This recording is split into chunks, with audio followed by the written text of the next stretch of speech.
Only 20% of the workforce works behind a desk. In spite of that, a lot of software, by a large majority, is targeted towards them. But AI is about to change all of that. A lot of white collar jobs will be eliminated, and investors have the opportunity to put their money behind a more protected area of the workforce. Let's talk about it. I'm Monique Woodard, the founding partner at Cake Ventures. We invest in companies that exist at the knife edge of technology and demographic change. And if you look at the workforce today and what it actually looks like, you'll notice that most jobs don't occur behind a desk. AI is changing the way that we work, and it's taking a lot of white collar jobs with it. So why are Silicon Valley investors still investing in companies that only serve 20% of the working population? This is a major disconnect in venture, and one of the clearest signals that the next category defining companies will be built on top of deskless work. Spend 5 minutes with me to understand the opportunities in serving deskless work, how AI is changing where we should invest in the future of work, and how to think about what deskless workers need from their technology. Deskless work is any job that occurs outside of an office environment. Those are the non-white collar jobs. Jobs in manufacturing, construction, healthcare, education, all of these jobs that happen in the world that do not happen strictly in an office environment. According to Deloitte, frontline workers have historically been underserved regarding digital tools and solutions, exposing the inequity of experience across the workforce. People absolutely build for the problem that they've had. They build for the itch that they're trying to scratch personally. And that's often how you can tell a really great founder who is leaning into their strengths. But it leaves this entire category of types of jobs and types of software that we could be building kind of neglected. And I think that there's a huge opportunity for people to understand the problems of truck drivers, handymen, construction workers, and manufacturing, and build software that, takes into account the problems that those workers are trying to solve and how they need technology to help them do it.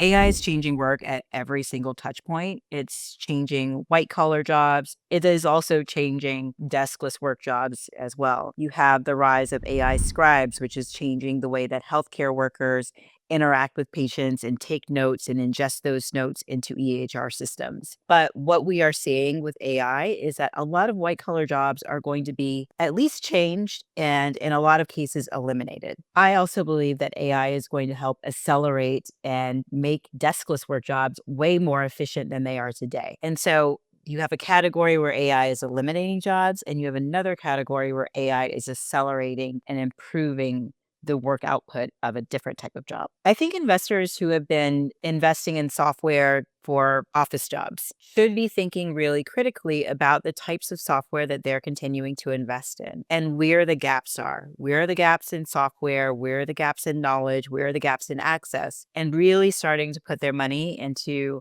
these categories where you can still build a category defining business where software changes drastically the way that people interact with the work that they do every day, and just opening up the aperture of the way they see work and the way they see work existing in the world. And a lot of that will be to serve the deskless workforce. OpenAI, the creators of ChatGPT, acknowledged that 80% of the US workforce could have at least 10% of their work tasks affected by the introduction of GPTs, while around 19% of workers may see at least 50% of their tasks impacted.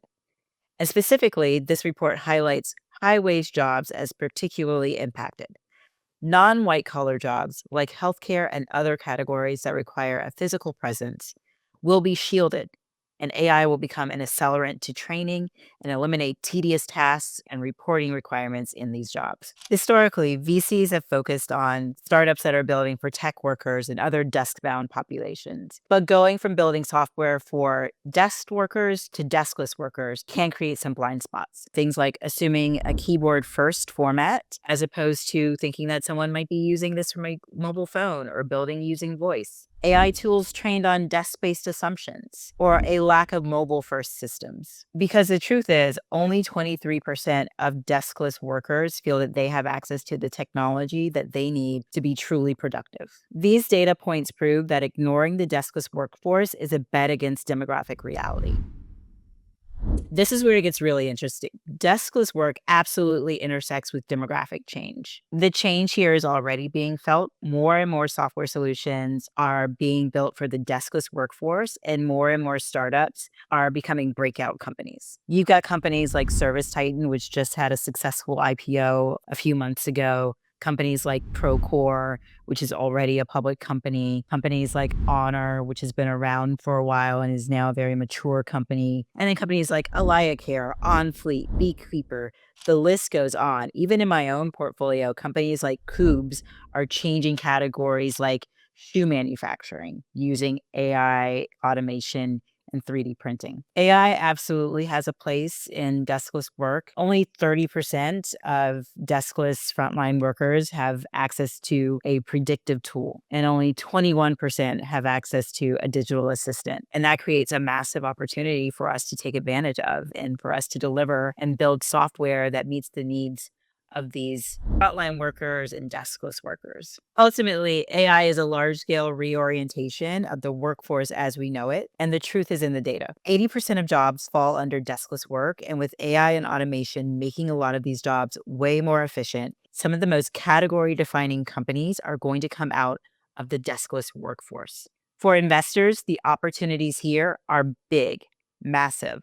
So that's where we should be putting our investment dollars. I talk about investing where demographic changes are opening up massive new markets, especially in areas of working that don't just happen inside an office. To start investing in the future of work instead of the past, subscribe.